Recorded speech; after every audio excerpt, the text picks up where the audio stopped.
नमस्कार। आज के इस खास विश्लेषण में आप सभी का स्वागत है। आपने भूत प्रेतों की कहानियां तो बहुत सुनी होंगी, है ना? लेकिन आज हम जिन दो डरावनी कहानियों की गहराइयों में उतरेंगे, वो ये साबित करती हैं कि सबसे खतरनाक चीजें कोई भटकती हुई आत्माएं नहीं होती, बल्कि वो लोग होते हैं जिन पर हम सबसे ज्यादा आंख बंद करके भरोसा करते हैं। तो चलिए शुरू करते हैं।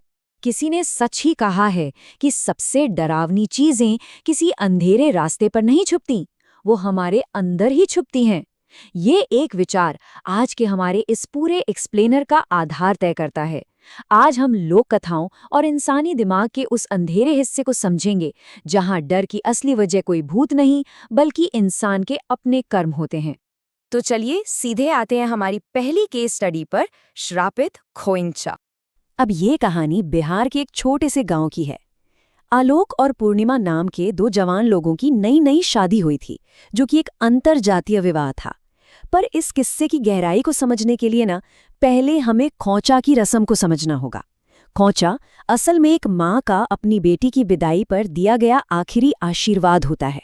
इस छोटी सी पोटली में चावल, हल्दी और कुछ पैसे होते हैं, जो एक सुखी वैवाहिक जीवन की उम्मीद जगाते हैं।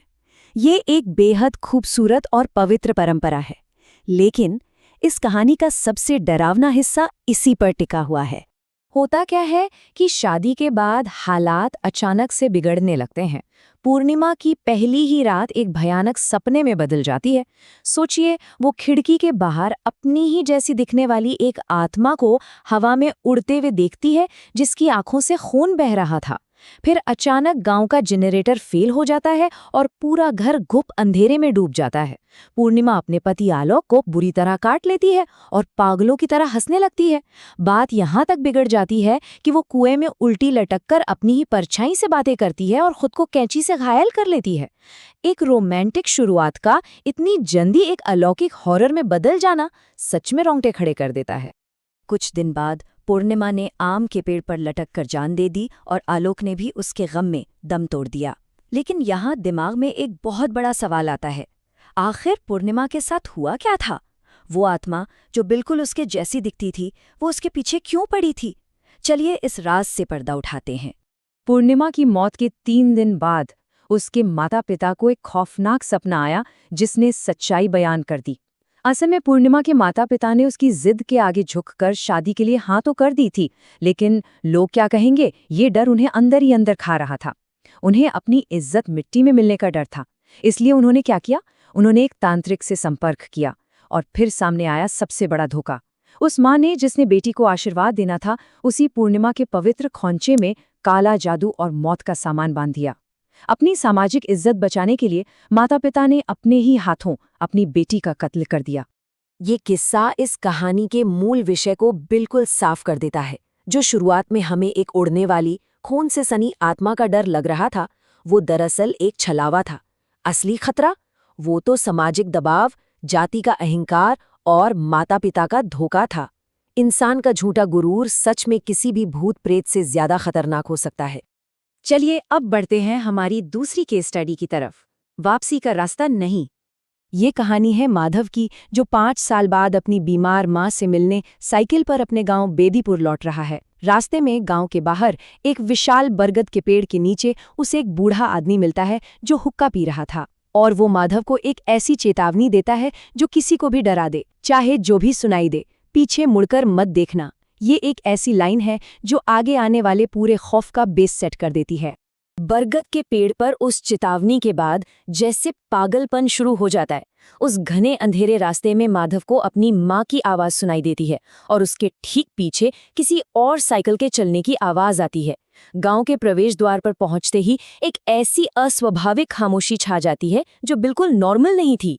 और जब वो घबराता हुआ अपने घर पहुंचता है तो देखता है कि उसकी पत्नी सुधा मिट्टी गूंदकर रोटियां बना रही थी और दीवार पर उसकी कोई परछाई नहीं थी। यहाँ आकर टेंशन अपनी चरम सीमा पर पहुंच जाती है, क्योंकि बेदीपुर के खौफनाक सच खुलने लगते हैं। पता चलता है कि बेदीपुर तो 5 साल पहले ही जलकर राख हो चुका है। माधव देखता है कि उसकी खुद की परछाई बिना सिल्क के बरगद के पेड़ पर लटक रही है। गांव का चौकीदार शंभू, जो कुछ देर पहले उससे बात कर रहा था, असल में कुएं के पास एक सूखी हुई लाश थी। और कुआं वो सांपों, हड्डियों और मरे हुए लोगों की आवाज़ों से भरा था। गांव सिर्फ श्रापित नहीं था, वो लिटरली माधव की जान लेना चाहता था। माधव किसी तरह भागकर गांव के पुराने मंदिर पहुंचता है, लेकिन यहाँ दोबारा एक वही सवाल दिमाग में आता है। अगर बेदीपुर जल चुका है, लोग मर चुके हैं और पूरा गांव एक शमशान बन चुका है, तो माधव जिंदा कैसे है? वो इस बुरे सपने में फंसा ही क्यों है? तभी मंदिर का पुजारी एक ऐसी सच्चाई बताता है जो पूरी कहानी को पलट कर रख देती है। वो कहता है, 5 साल पहले गांव की हवेली में आग लग गई थी।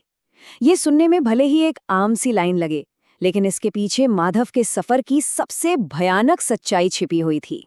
और सच ये था दोस्तों कि माधव कभी शहर नौकरी करने गया ही नहीं था। जिस रात हवेली में आग लगी वो वहीं था। आग के उन लपटों के बीच जब उसकी माँ और पत्नी जल रही थीं, तो माधव उन्हें बचाने के बजाय एक कायर की तरह अपनी जान बचाकर भाग निकला था। उसने अपनी रूह उसी रात वहां छोड़ दी थी। माधव इस कहानी का शिकार नहीं था, वो खुद अपना खलनायक था। वो लौटकर किसी भूत का सामना नहीं कर रहा था, बल्कि अपने ही किए गए अक्षम्य पापों का सामना कर रहा था। तो एक बार फिर जो लग रहा था और जो सच था, दोनों बिल्कुल अलग थे।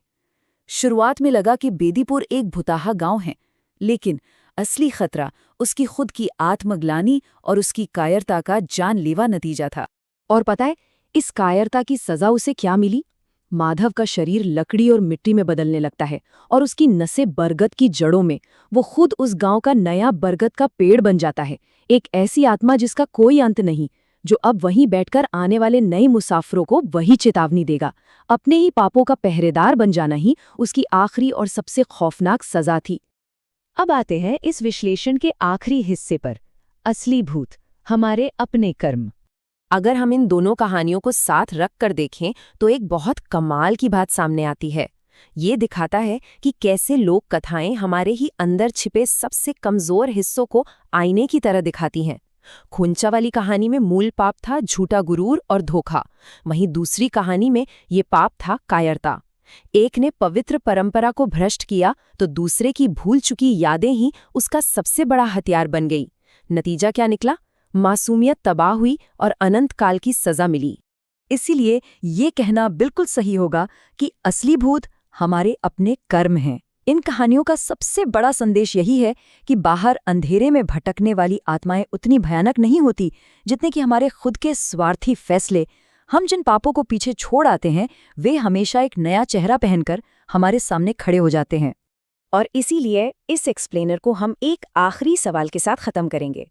जरा सोचकर देखिए, क्या ज्यादा डरावना है, अंधेरे में छिपा कोई भूत या उन लोगों के अंदर छिपा अंधेरा जिन पर हम अपनी जान छिड़कते हैं?